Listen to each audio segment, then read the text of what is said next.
नमस्कार, मैं रवीश कुमार। 20,000 करोड़ का करीब 3,000 किलोग्राम ड्रग्स पकड़ा गया, उसे लेकर कितना कम कवरेज हुआ। 6 ग्राम चरस पकड़ा गया, उसे लेकर जो कवरेज हो रहा है, पता चलता है कि 20,000 करोड़ से ज्यादा शाहरुख खान की कितनी वैल्यू है और उस जनता की कितनी कम वैल्यू हो गई है जो आराम से 117 रुपए पेट्रोल भरा रही है लीटर, जो कभी 65 रुपया लीटर होने पर आंदोलन किया करती थी। ऐसी जनता को यह कैसे पता चलेगा कि 2-3 हफ्ते से शाहरुख खान के बेटे को लेकर मीडिया इतनी मेहनत क्यों कर रहा है।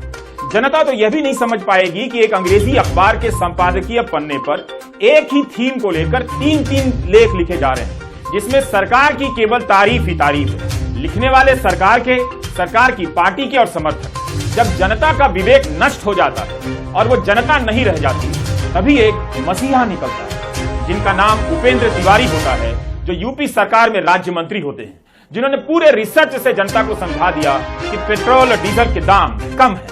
2014 से पहले का आंकड़ा ले लीजिएगा और आज का आंकड़ा ले लीजिएगा और प्रति व्यक्ति आय मोदी जी और योगी जी की सरकार बनने के पहले क्या थी और आज कितनी है, तो प्रति व्यक्ति आय दोगुनी बढ़ी हुई है। दोगुनी से भी ज्यादा आज बढ़ी हुई है 4.5 साल और 7 साल के अंदर, ठीक ना। और पेट्रोल की कीमत, पेट्रोल और डीजल बिजली की सप्लाई सरकार कर रही है। आज चंद मुट्ठी भर लोग हैं जो 4 व्हीलर गाड़ियों से चलते हैं, जिनको पेट्रोल की उपयोगिता है। आज समाज के अंदर 95% लोग हैं जिनको पेट्रोल की आवश्यकता नहीं है। तो क्या मुफ्त के कारण ही डीजल पेट्रोल के दाम कहीं नहीं बढ़ा है। अगर प्रति व्यक्ति आमदनी क्या से तुलना करेंगे तो अभी पेट्रोल डीजल के दाम बहुत कम है। मंत्री जी अब कुछ भी बोल सकते हैं, क्योंकि जनता ने कुछ भी समझना छोड़ दिया है। यह कामयाबी जनता की है, जिस पर झूमने के लिए उसे ही जनोत्सव मनाना चाहिए ताकि सरकार खुश हो सके। जनोत्सव में आने वाली जनता कहे कि हमने अब जानना और समझना दोनों छोड़ दिया है, पेट्रोल वाकई सस्ता हो गया है। बिल्कुल जरूरी नहीं कि हर बात पर शर्म ही की जाए, कभी कभी शर्म वाली बात पर गर्व किया जाना चाहिए। जंग के खत्म हो जाने का उत्सव, जनोत्सव मनाया जाना चाहिए। मैं बिल्कुल सही था कि 3 महीने तक फर्जी आधार पर सुशांत सिंह राजपूत को लेकर हुए कवरेज से टीवी और दर्शकों पर कोई फर्क नहीं पड़ेगा। दर्शक इसके बाद किसी और फर्जी मुद्दे पर हफ्तों की बहस और कवरेज देखना चाहेंगे। जो रिया के साथ हुआ वो आर्यन के साथ होना ही है और वो किसी और के साथ भी होगा।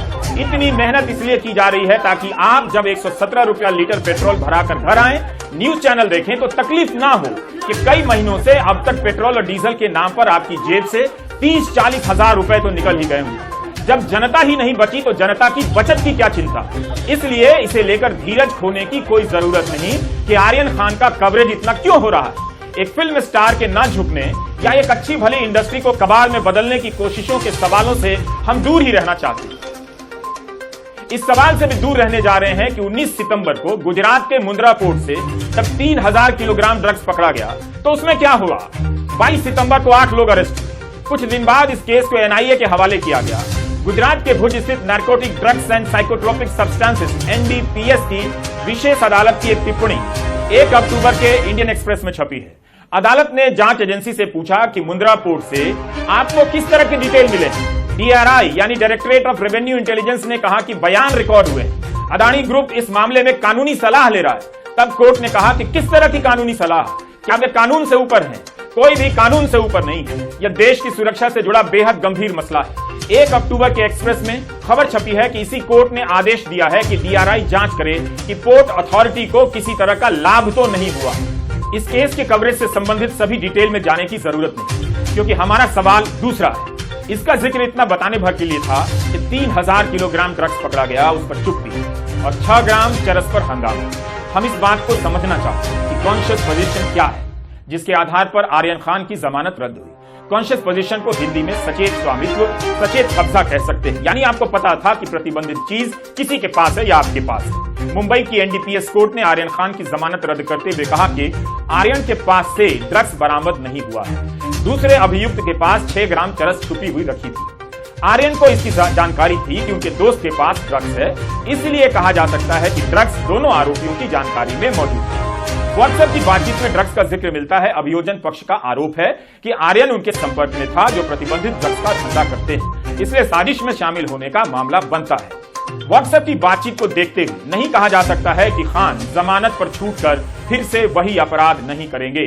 कोर्ट ने यह भी कहा है कि दोनों ने अपने स्वैच्छिक बयान में कहा है कि मस्ती और उपभोग के लिए रखा था। आर्यन खान 19 दिनों से जेल में हैं, बाकी आरोपी भी। इस पूरी बहस में कॉन्शियस पोजीशन कहीं आसमान से तो नहीं टपका, कानून की स्थापित परंपराओं में होगा ही। खासकर ड्रग्स के मामलों में इस आधार पर कई सारे फैसले दिए गए हैं। सुप्रीम कोर्ट ने भी नवाज खान के मामले में इस तरह का फैसला दिया था।